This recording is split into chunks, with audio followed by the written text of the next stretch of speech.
Hello, and this is King here with another Raid Shadow Legends video. And today I was going to do another run in Hydra. So in Clan Boss Hydra is where we're going to go. And I'm going to go in with an all epic team. So I think this is going to be quite cool and quite interesting. We'll go Hydra hard. That'll be the difficulty that we go with. And the team is a lot like my main team here. So we have got, so that's my main team there, and the team we'll be using is the one just below, new team 4. So we're having the same champions in Geomancer, in Rector Drath, and in Ugo. And then to replace Acrizia, Kimi, and Morley Tankard, we'll be using Husk, Clod, and Dark Elhain. They'll bring the damage, the decreased speed, the provoke, and the increased speed and increased accuracy. Would be turning off Geomancer's A2 and Husk's A3. And yeah, and then we'll get into the run. Now as for this part here, I have pre-recorded it so I can run it at 2 times speed, just so the video doesn't go on forever. So I'll try and give you a general basis of why we watch it run, and then we'll see how it all goes. Now, to give you a quick rundown, my Rector Drath, basically those 3 main epics in Ugo, Rector Drath, and Geomancer, neither of them are my main ones that I use in my main team. They're all sort of like my off champions, my second builds. So they don't really have the blessings or the gear, definitely nowhere near the gear. So I did try this team with my main 3 on Brutal, and at Brutal I sort of maxed out at about 25 mil, which was quite impressive for an epic team, but that is with some serious gear. And of course I only did try that run I think twice. I think first time was about 23 and the second time was about 25 and 26, and both times I just felt I got unlucky with what was happening. So I thought I'd lower the gear requirements, I'll lower the champions, like the gear they got on and everything like that, and we'll go against hard, and we'll get the 1 key. And I figured that this team here would probably end around that same damage amount because most of it is coming from Geo. We'll get a little bit more against hard with the other champions, but less with Husk. So I thought this would be a good thing. So I'm expecting maybe around that 25 mil with this team on hard. Now what we've got here is we have got Clod Beast Feeder. So he's got a heal on his passive just to keep everyone else a little bit topped up with their health.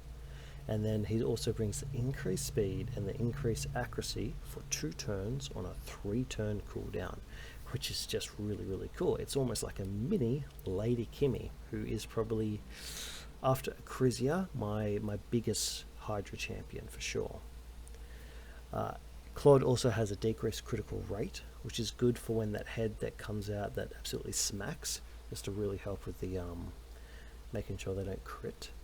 Also has a shield, which is really helpful for that same head specifically.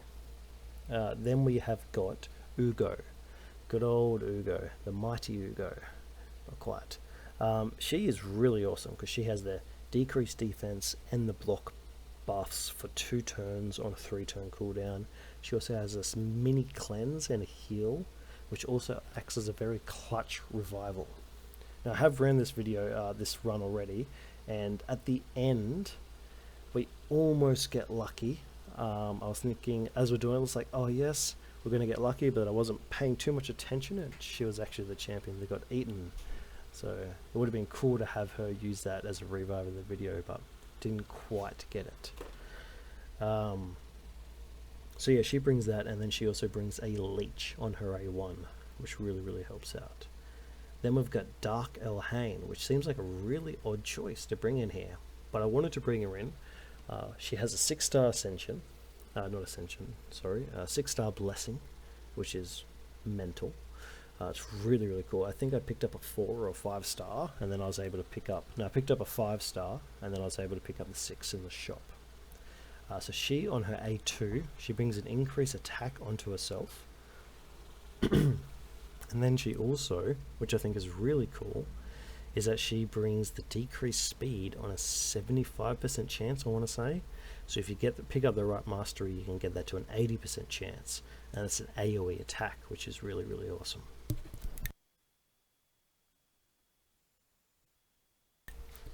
And then I've also got her in a provoke set.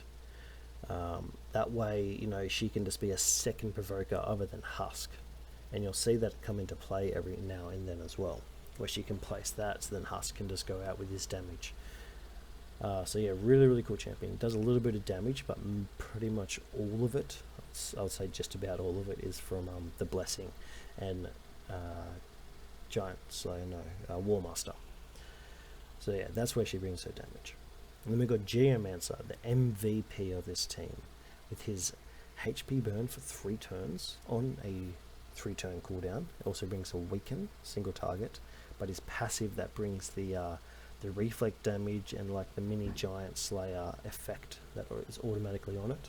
So then you can put War Master for his AoE A1.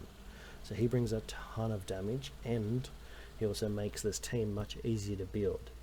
Because with his reflect, you don't really need an increased defense champion. You don't need that 4,000, 4,500 defense.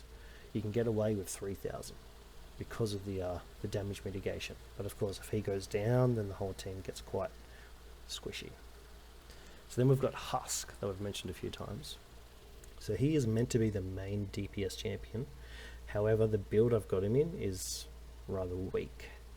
Now he does have a provoke on his A1 to help with the head of decay, and then he's got an AoE max HP hit on his A2. As for his A3, it is turned off. And then lastly, and certainly not least, we've got Rectodrath, one of my favourite Hydra champions. I use her in my main team. Obviously I use a second one, a main one, a different build, and she's really cool. I've got her in a curing set just to really bump up her heals.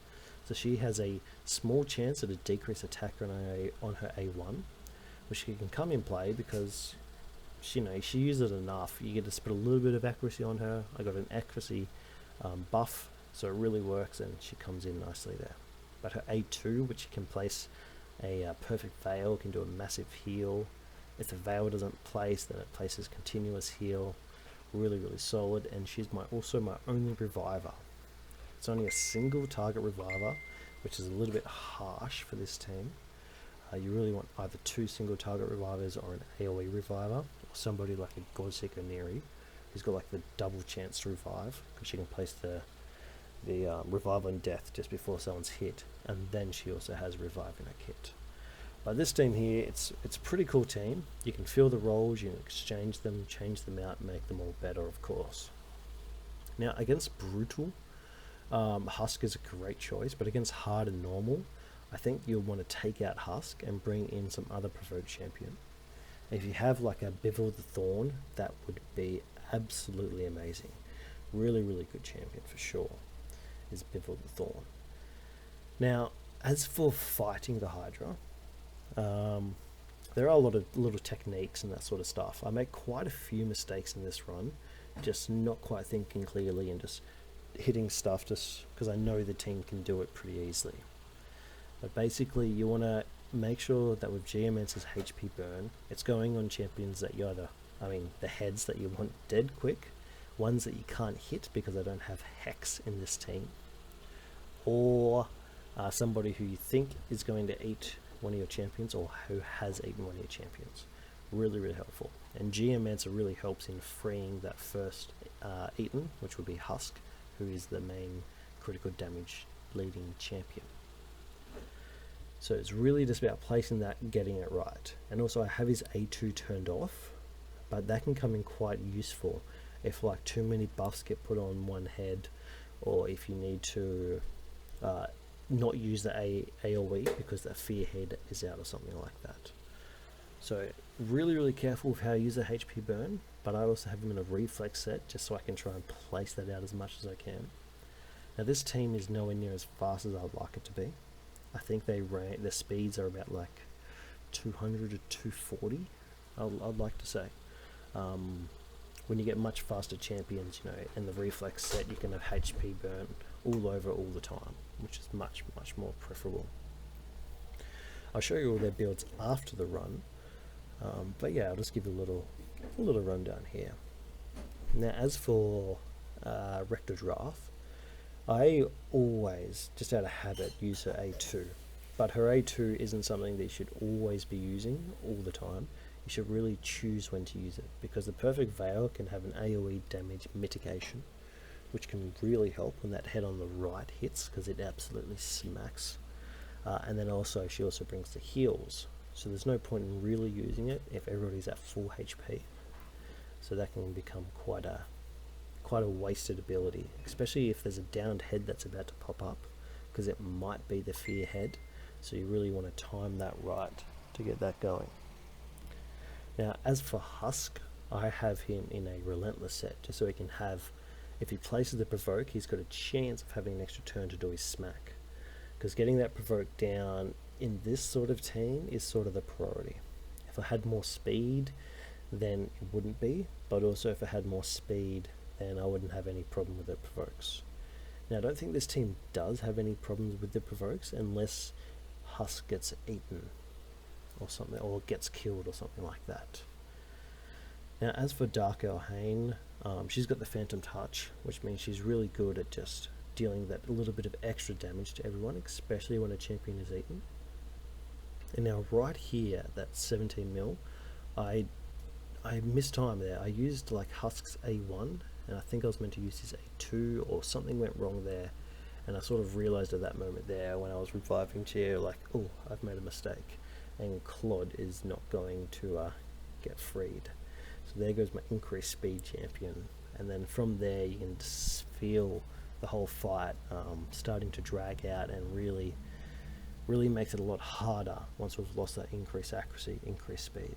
And Claude's shield, very underrated. 20% of his max HP can do a lot, and I do mean quite a lot for your team. And then of course Ugo, I'm trying not to use at A3 unless somebody has like a heal reduction or I need a clutch heal, but still out of habit with my main team that I see it and I just use it, even though I don't need to. And then when I do need the heal, I make the mistake because I now don't have it available, which is quite unfortunate to say the least. And yeah, so Claude and Rector Drath, they really need to use the A1s on that head on the right, who I've forgotten the name of, the one that just does massive damage with the damage counter. That's because with the A1 they can place the decrease attack and the decrease critical rate, which can really mitigate that head's damage. And then you can top it off with Geo's passive when he's got HP burnout, and it's just awesome to say the least. So I might let this run through for the last 5 mil, and then we'll talk about the champion builds and go from there. But other than that, this team just has some really good synergy. Of course, there are a lot of champions you can take in and out. You could put a Bevold the Thorn in here, amazing. And then you can start working on true DPS. You can bring in somebody with a better decreased speed, or maybe you can even take Elhain out and just go with another DPS champion. Yeah, so a lot of options. Provoke in this team I really tried to force, which I think cost the team sort of heavily, specifically with putting Dark Elhain in that provoke set, so not being able to build her out for damage. Trying to build Husk fast enough in Relentless gear that he can do damage and get enough times to do the provoke, because when that head of Blight has the decreased speed on, I think Husk can go to like a 2-to-1 ratio. But when the other head of Blight will also have the decreased speed, he can go and get real fast, which is quite nice. So yeah, we'll run to the end and then we'll have a look.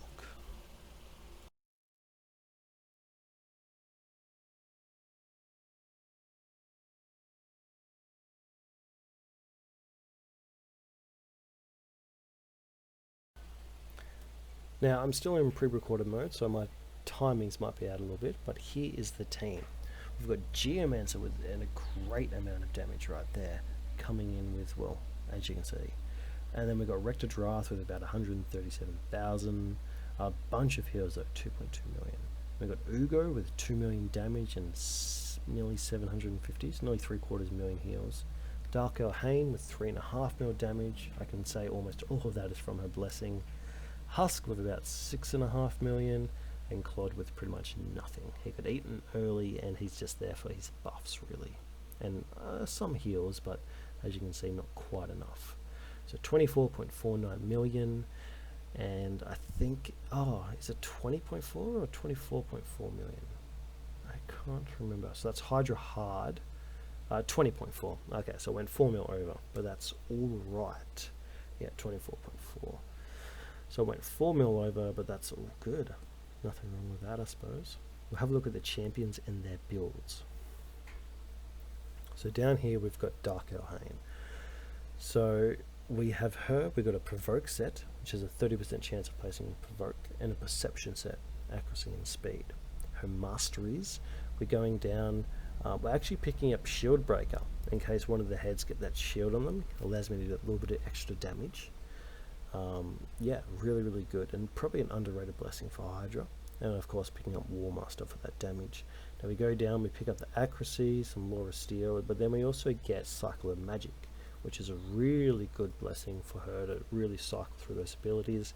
And of course the chance to increase of placing the decreased speed, but it won't increase the chance of placing provoke.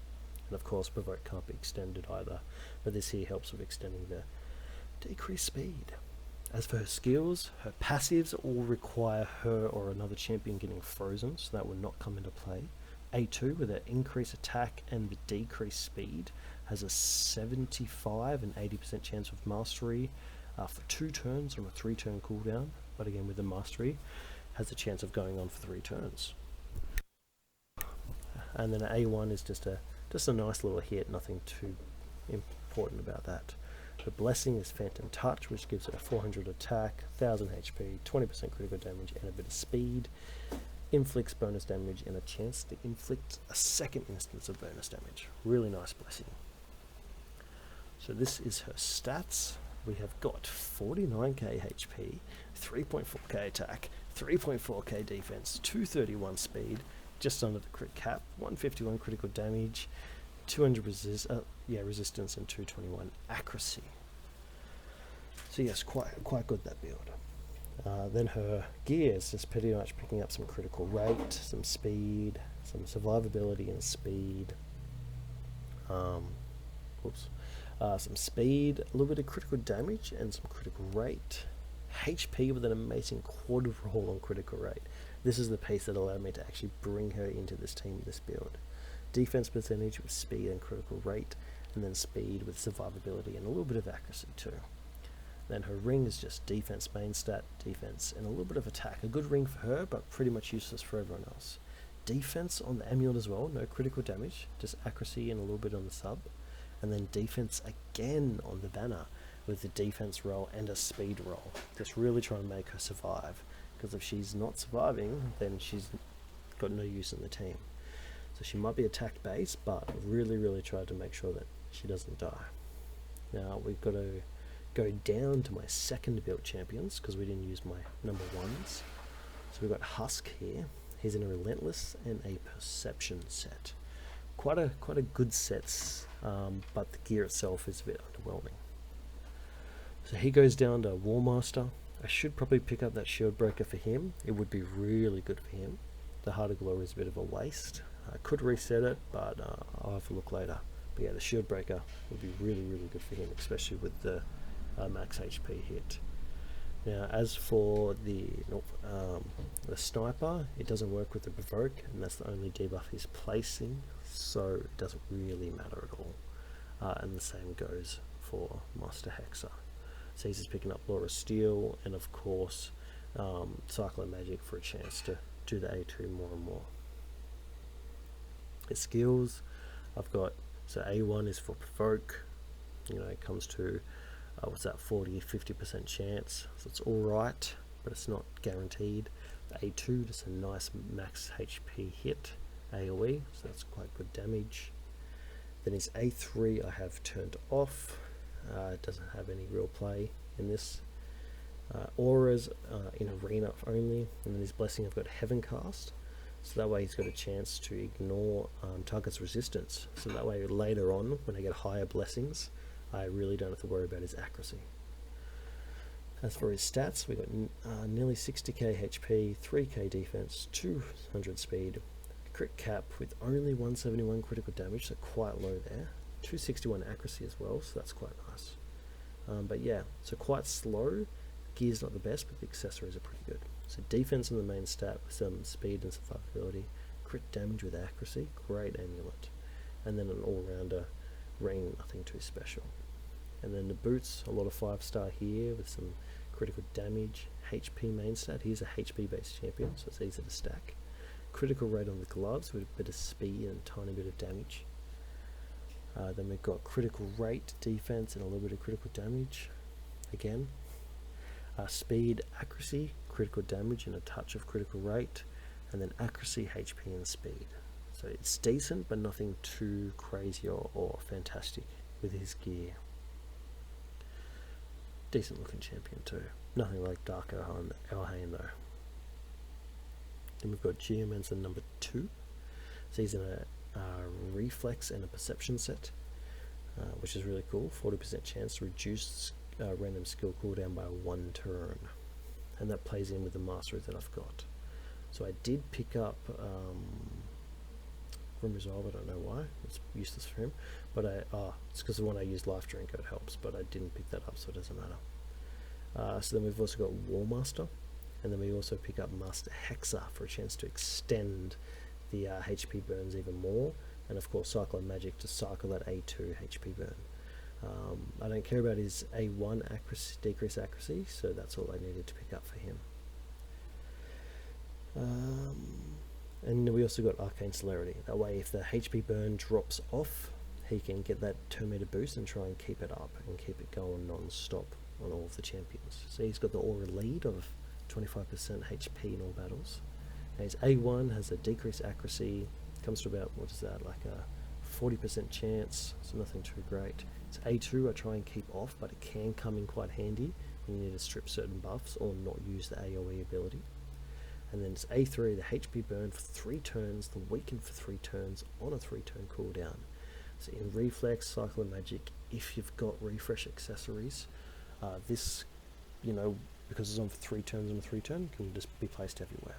Now his passive decreases the damage all allies receive by 15%, and then reflex that, and then also has a chance to do like a mini Giant Slayer proc. Really, really strong passive, and the 15% damage mitigation deflect is what really, really shows how good he is and what brings him to it. I got a really nice mythical banner on him with some speed, defense, and HP. And then his amulet again just going defense and accuracy. Just pretty standard. And then of course defense with HP and defense. His boots will go on speed, defense, and HP. I don't care about the crit. HP on the main, and then accuracy and some speed again, and then going with accuracy and speed and HP on the main stat. Accuracy, speed, a little bit of resistance and defense, nice all-rounder. Speed and accuracy and HP, that's all that I really want. I got double critical rate, but I don't think I've got any better helmet for him, because I'm not building with any critical rate, so I don't care about that substat. But if I change to any of the others, I lose speed, so it's not worth it.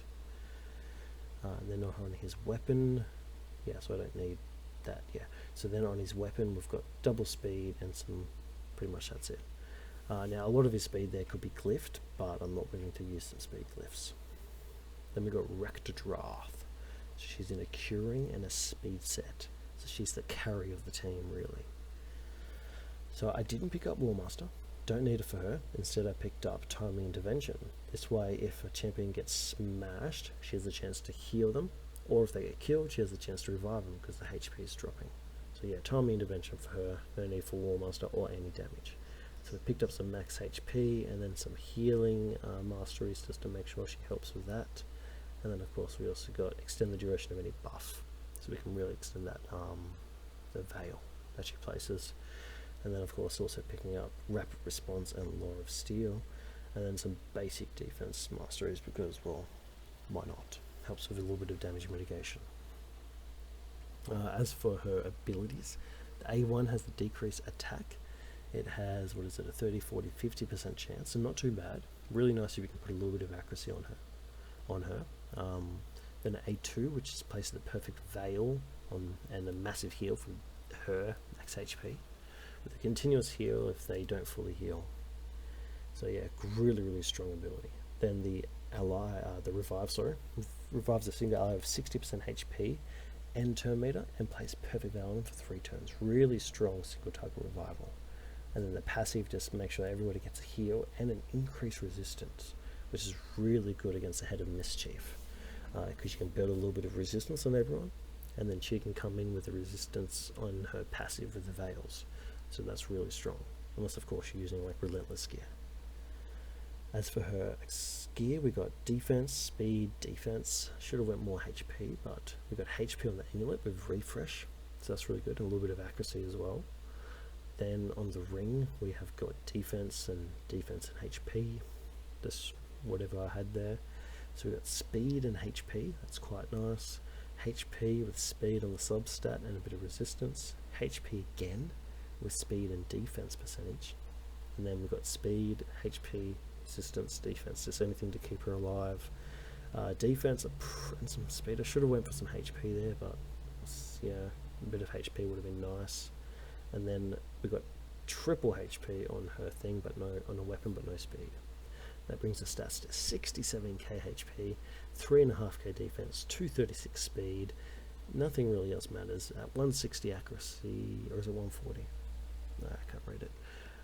It's not that great, but it's enough with the increased accuracy aura against hard brutal. Then we got Ugo, the mighty Ugo. Relentless and immortal. Lots of extra turns really help. Helps brings her abilities around, and then with her AoEs, if she gets a fear, she can use A1, cleanse it off, all that sort of stuff. So she's coming in with Warmaster to do a little bit of damage. She's picking up some accuracy on her abilities, Law of Steel for some extra stats, and then a little bit of a heal and Cycle of Magic. That all just helps her do what she does best. I've got an increased shield, but that was mainly so I could pick up the heal, but I also do have the Blood Shield accessories on her, so it helps a little bit if she procs a Warmaster hit. A1 has a leech chance, 35% chance of placing leech, and then it can increase for each enemy alive. It's a decent leech. Then we've got decreased defense and block buffs.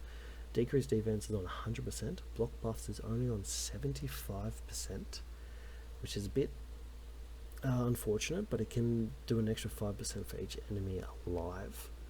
So it's really nice if you pick up that other mastery to increase the chance of that placing.